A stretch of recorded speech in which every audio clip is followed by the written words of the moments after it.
मेरी जमी अफसोस नहीं, जो तेरे लिए सो दर्द सहे। हेलो बच्चों, स्वागत आपका आपके प्यारे से YouTube channel Marshal online school. तो हम वेक्टर के क्वेश्चन कर रहे थे। कल हमने वेक्टर के 5 क्वेश्चन किए थे, है ना। अरे सर 5 ही करवाए, हाँ, क्योंकि क्वेश्चन की एडिटिंग में थोड़ा सा टाइम लग जाता है। तो आज भी आपको 5 क्वेश्चन करवाए जाएंगे और उसके बाद में नेक्स्ट चैप्टर आपको पढ़ाया जाएगा। फिर कल आपको 5 क्वेश्चन वेक्टर के करवाएंगे, फिर आपको चैप्टर कंटिन्यू रखा जाएगा जो आज पढ़ाया जाएगा।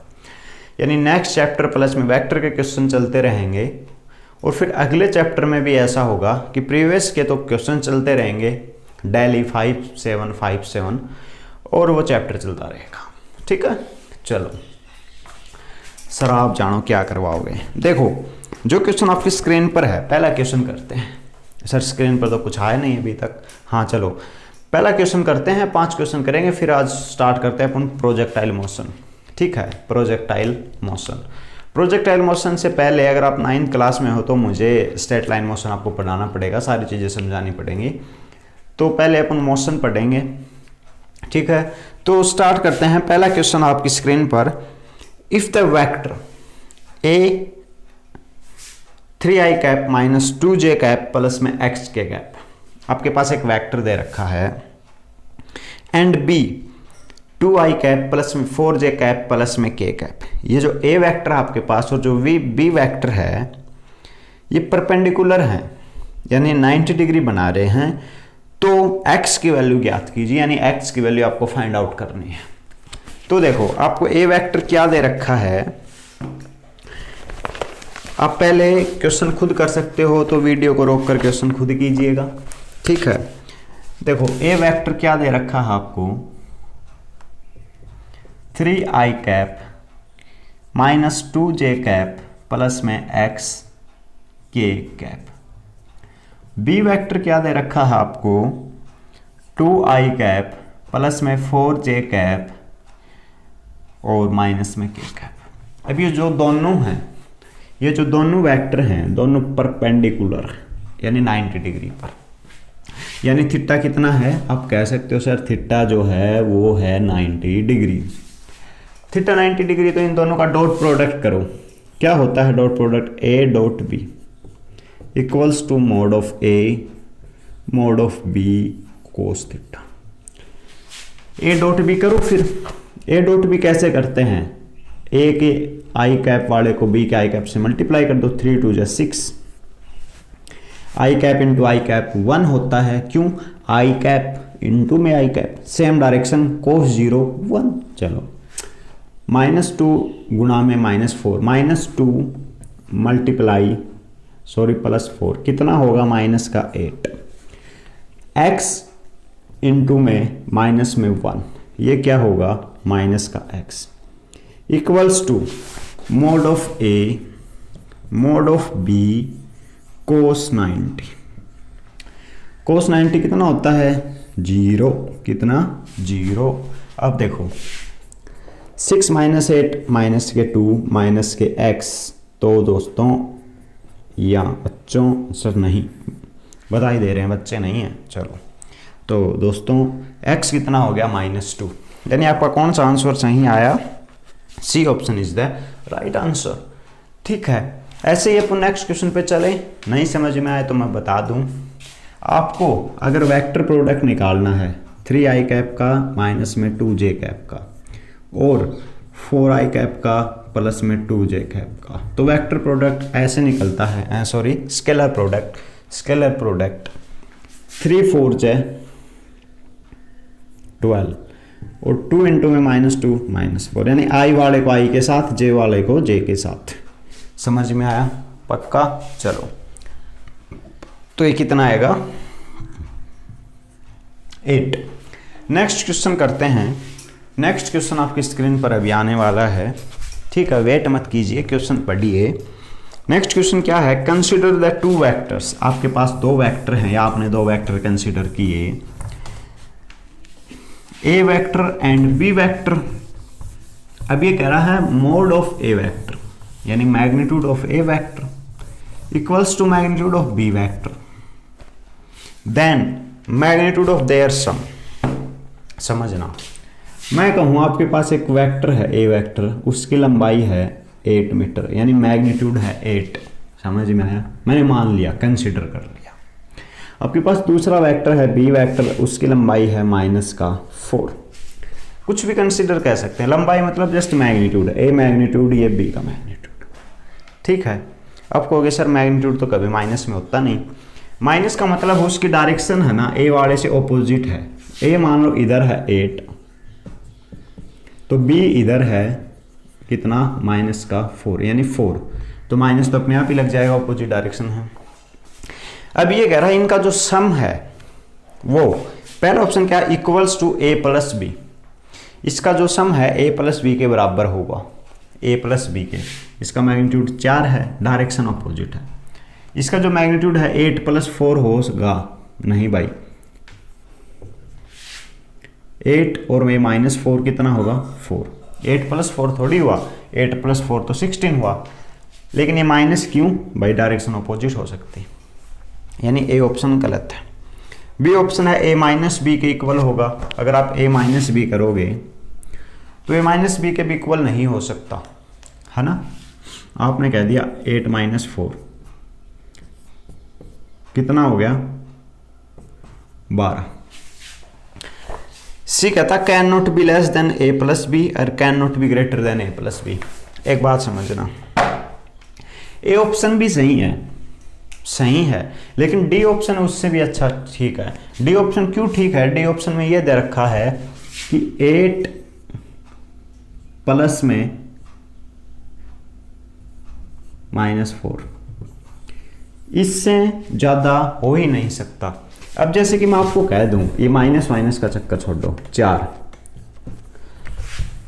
और मैं कह दूं बताओ, तो आप कहोगे सर हाईएस्ट 12 हो सकता है। हाईएस्ट कितना होता है, 8 + 4 12 हो सकता है। 12 से नीचे होगा ही नहीं। अगर मान लो इनमें से कोई भी एक माइनस हो जाता तो कितना हो जाता, 4, और मान लो -8 वाला ये हो जाता और ये +4 कितना हो जाता, -4, यानी 12 से तो नीचे रहेगा। कहने का मतलब हाईएस्ट पॉसिबिलिटी है दोनों प्लस हों, और दोनों प्लस होंगे तो 12 आएगा, और फिर चाहे एक माइनस हो जाओ, दोनों माइनस हो जाओ, लेकिन a + b जो सम है पॉजिटिव में उससे तो कम ही होगा। यानी करेक्ट आंसर कौन सा हो गया, D option is the right answer. Next question आपकी स्क्रीन पर, the resultant, sorry, which of the following relations are wrong. इनमें से कौन सा ऑप्शन या कौन से रिलेशन गलत हैं, तो आपको पता होना चाहिए। देखो पहला ऑप्शन या पहला रिलेशन क्या है, पहला रिलेशन है, एक मिनट, पहला रिलेशन है ए वेक्टर प्लस में बी इक्वल्स टू सी। दूसरा क्या है, ए वेक्टर प्लस में B vector equals to C. तीसरा क्या है, ए वेक्टर प्लस में B vector equals to C vector. और ये क्या है, ए प्लस में बी वेक्टर। अब देखो वेक्टर प्लस में स्केलर, मैंने कल आपको क्या बताया था कि वेक्टर और स्केलर, एक तो आपके पास है वेक्टर और एक आपके पास है स्केलर, तो ये डिवाइड हो सकते हैं या फिर वेक्टर और स्केलर मल्टीप्लाई हो सकते हैं, ना तो ये कभी ऐड हो सकते, ना ये कभी सब्ट्रैक्ट हो सकते हैं। यानी क्या तो ये डिवाइड हो सकते हैं वेक्टर और स्केलर, और क्या वेक्टर और स्केलर मल्टीप्लाई हो सकते हैं। समझ में आया? यानी वेक्टर में आप स्केलर जोड़ोगे पॉसिबल ही नहीं है, वेक्टर में वेक्टर जोड़ोगे पॉसिबल है, लेकिन जो भी उत्तर आएगा वो वेक्टर आएगा, ये तो स्केलर है, यानी गलत है। वेक्टर प्लस में वेक्टर जो भी आंसर आएगा वो वेक्टर ही आएगा, सही है।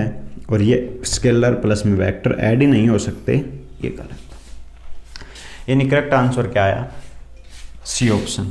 मैं दोबारा बता रहा हूँ, स्केलर और वेक्टर कभी ऐड ही नहीं हो सकते, लेकिन वेक्टर और वेक्टर ऐड होंगे तो जो भी उत्तर आएगा वो वेक्टर ही आएगा। इसलिए सी ऑप्शन सही हुआ, because of C is a vector quantity. ठीक है, नेक्स्ट क्वेश्चन करते हैं, आपकी स्क्रीन पर है। नेक्स्ट क्वेश्चन क्या है, दो फोर्स हैं, फॉर एग्जाम्पल ये हैं दो फोर्स, और जो उनका रिजल्टेंट है वो इसका 2 गुना है। 2 फोर्स उनका रिजल्टेंट है 2F। क्वेश्चन पढ़ो, क्वेश्चन क्या दे रखा है, the resultant of the 2 equal forces is double of either of the forces. जो इनका रिजल्टेंट है वो इनमें से कौन से भी फोर्स का डबल है। तो बताओ इन दोनों के बीच में ये एंगल कितना है। तो आपको पता होना चाहिए, किसी भी मान लो ये 2 फोर्स हैं F और F, इनका रिजल्टेंट कैसे निकलता है किसी भी वेक्टर का, a स्क्वायर प्लस में b का स्क्वायर मैग्नीट्यूड का प्लस में 2ab कोस थीटा। समझ में आया?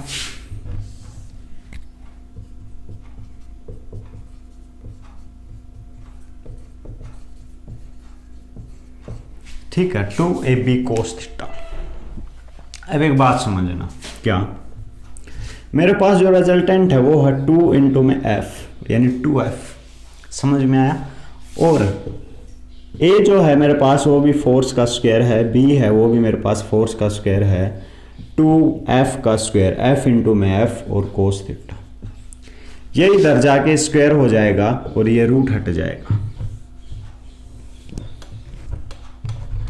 ये कितना हो गया 4f का स्क्वायर, 4f का स्क्वायर, 2 2 जा 4 और f का square equals to f square plus में f स्क्वायर प्लस में 2f square cos theta. f square plus में f स्क्वायर कितना हो गया 2f स्क्वायर, और ये इधर जाके क्या हो जाएगा माइनस का 2f स्क्वायर इक्वल से इधर जाएगा और ये यहाँ से हट जाएगा। ये कितना हो गया 2f स्क्वायर, ये कितना हो गया 2f स्क्वायर कोस थीटा।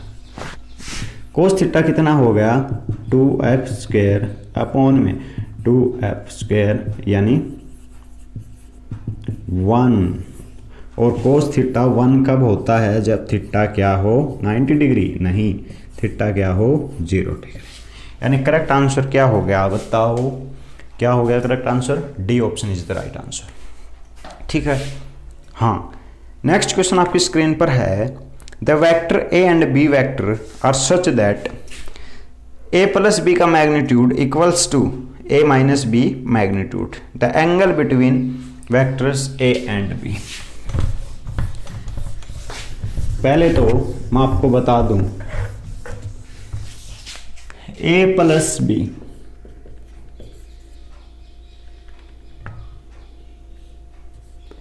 के मैग्नीट्यूड का स्क्वायर होता है a स्क्वायर प्लस में b स्क्वायर प्लस में 2ab कोस थीटा। समझ में आया? पता ही होगा आपको भाई, किसी भी 2 वेक्टर का जो रिजल्टेंट होता है वो क्या होता है a स्क्वायर प्लस में b स्क्वायर प्लस में 2ab कोस थीटा। और मैं यहाँ पे माइनस लगा दूं, मुझे ये बताओ ये स्क्वायर इधर जाके क्या हो जाएगा रूट, लेकिन माइनस है तो फॉर्मूला क्या होता है a स्क्वायर प्लस में b स्क्वायर माइनस में 2ab कोस थीटा। अब क्वेश्चन कह रहा है कि ये जो दोनों हैं a प्लस बी और a माइनस बी ये इक्वल हैं, बराबर हैं। तो ये इक्वल है तो ये भी इक्वल ही है भाई। नहीं समझ में आया? तो इसलिए मैं इन दोनों को इक्वल लिख सकता हूँ। किन दोनों को? इन दोनों को। यानी मैं लिख सकता हूँ रूट a का स्क्वायर प्लस में b का स्क्वायर प्लस में 2ab cos theta equals to root a का स्क्वायर प्लस में b का स्क्वायर माइनस में 2ab कोस थीटा। समझ में आया? पक्का? कंफर्म? चलो, अब आप कह सकते हो ये रूट इधर जाके स्क्वायर बनेगा और ये स्क्वायर बनेगा तो स्क्वायर से ये रूट भी कैंसिल हो जाएगा। तो ये क्या हो गया हो गया ना, a से a स्क्वायर से a स्क्वायर, b स्क्वायर से b स्क्वायर, तो क्या बच गया 2ab कोस थीटा इधर और माइनस 2ab कोस थीटा इधर। ये इधर आएगा तो क्या बन जाएगा, जुड़ जाएंगे 4ab cos theta equals to 0। Cos theta क्या होगा इक्वल्स टू 0, क्योंकि ये 4ab डिवाइड होंगे इधर जाके, यानी थीटा क्या हो गया 90 डिग्री। कोस थीटा जब 90 डिग्री होगा तो क्या होगा 0, यानी आपका जो करेक्ट आंसर क्या होगा π/2, यानी C option is the right answer. C option is the right answer. ठीक है, ये आज के क्वेश्चन थे और अब हम स्टार्ट करते हैं अब मोशन। क्या motion? Sir what is motion? बताओ व्हाट इज मोशन। तो मैं बताऊंगा what is rest. Sir rest भी कोई चीज़ है, रेस्ट मतलब आप खड़े हो आसानी से, ये है ना।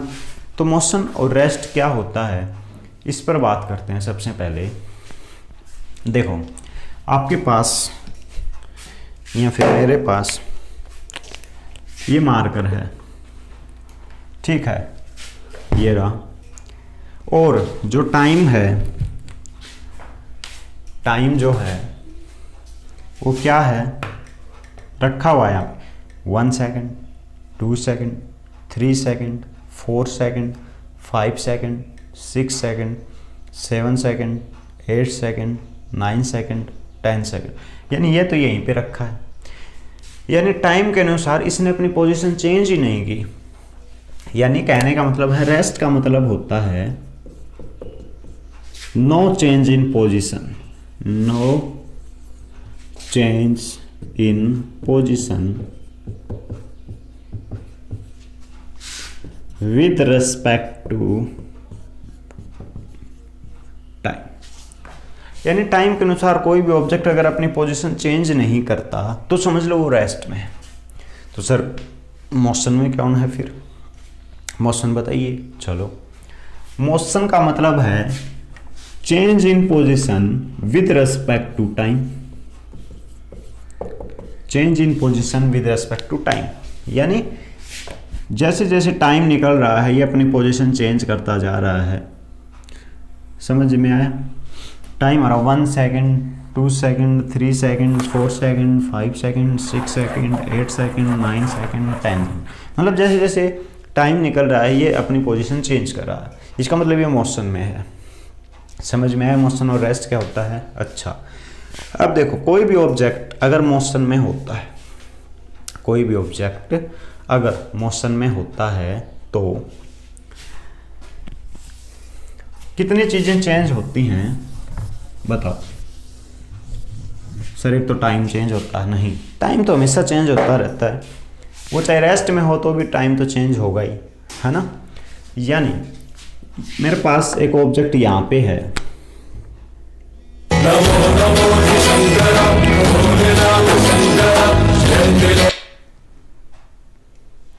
मेरे पास एक ऑब्जेक्ट यहाँ पे है और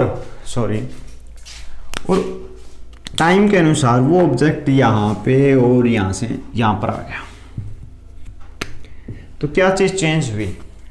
ऑब्जेक्ट जब यहाँ से यहाँ आया तो उसके पास डिस्टेंस कवर की, उसने कुछ डिस्टेंस कवर की। कौन? कितने डिस्टेंस? ये, ठीक है, उसने कुछ ये डिस्टेंस कवर की।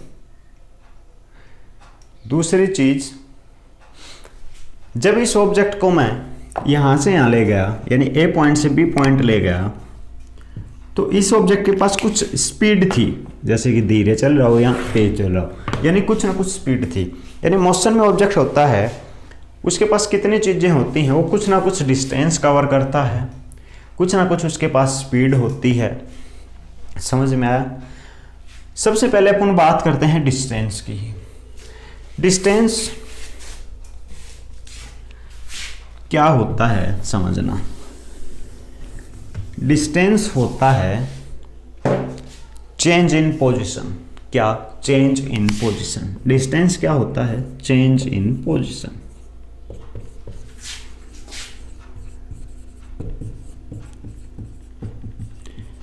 यानी ये ऑब्जेक्ट ए पॉइंट पर था और ये ऑब्जेक्ट बी पॉइंट पर चला गया, बीच में जो ये डिस्टेंस हुई, यही तो होती है क्या? पोजीशन में चेंज।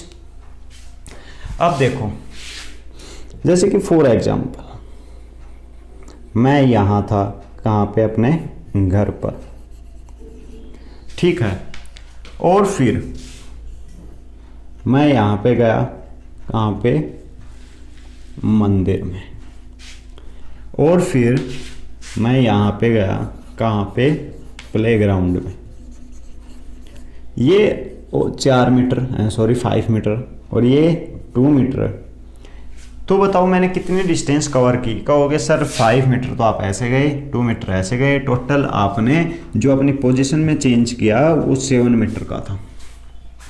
7 मीटर डिस्टेंस होती है, आप जिस पाथ से गए हैं उस पाथ पर एक एक पॉइंट का मेजरमेंट क्या कहलाता है? डिस्टेंस। समझ गए? अगर मैं फॉर एग्जांपल इस पॉइंट से स्टार्ट हुआ और यहां पे आ गया, आप चाहते हो मैं ये डिस्टेंस मैंने कितनी कवर की? कहोगे सर एक धागा लो, इसके ऊपर रख दो और उस धागे को सीधा कर दो, वो आपकी डिस्टेंस आ जाएगी। एक एक पॉइंट को आप मेजर करोगे, यानी एक एक छोटे छोटे बीच की लेंथ को आप मेजर करोगे, तो ये क्या होती है? डिस्टेंस। समझ में आया? डिस्टेंस क्या होती है समझ में आ गया होगा। डिस्टेंस की जो यूनिट होती है, जिसे आप एसआई यूनिट कह देते हैं, सिस्टम ऑफ इंटरनेशनल, जिसको हम इसमें नापते हैं, वो होती है मीटर। डिस्टेंस को किस में नापते हैं? मीटर में। अब देखो एक नई क्वांटिटी, मतलब ऐसे तो पुरानी है लेकिन आपके लिए अभी नई क्वांटिटी क्या है? डिस्प्लेसमेंट। डिस्प्लेसमेंट। डिस्प्लेसमेंट क्या होता है? डिस्प्लेसमेंट में कुछ नहीं होता, लेकिन अंतर है। आप यहां पे थे, फिर आप यहां पे आए,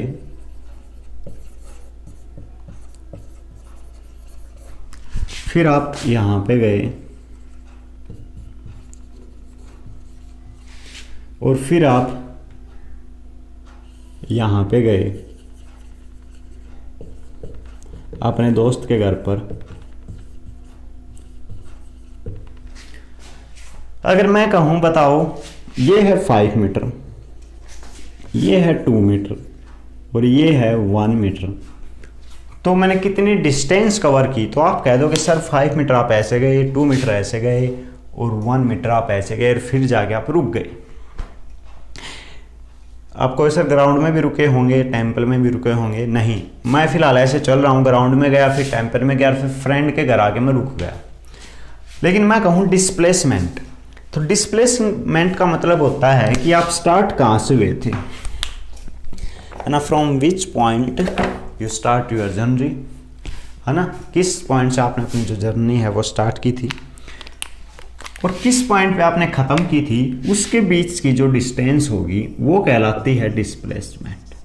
डिस्प्लेसमेंट को मतलब नहीं है कि आप किधर जख मार के आए हो, किधर से गए हो, लेकिन डिस्प्लेसमेंट को केवल इस बात से मतलब है कि आप स्टार्ट यहाँ से गए थे, ख़त्म यानी अपनी जर्नी यहाँ से स्टार्ट की थी, नहीं ये इस पॉइंट से स्टार्ट हो गए, इस पॉइंट की तरफ जो तीर जाएगा, ये जो डिस्टेंस है ये क्या कहलाती है? डिस्प्लेसमेंट। समझ में आया? यानी डिस्प्लेसमेंट क्या होता है? इनिशियल पॉइंट से फाइनल पॉइंट के बीच की जो शॉर्टेस्ट डिस्टेंस, यानी डायरेक्ट जो आपने लाइन बना दी और जो आपने निशान मार दिया यहाँ से स्टार्ट हुआ इधर गया है, यानी डिस्प्लेसमेंट एक वेक्टर क्वांटिटी है।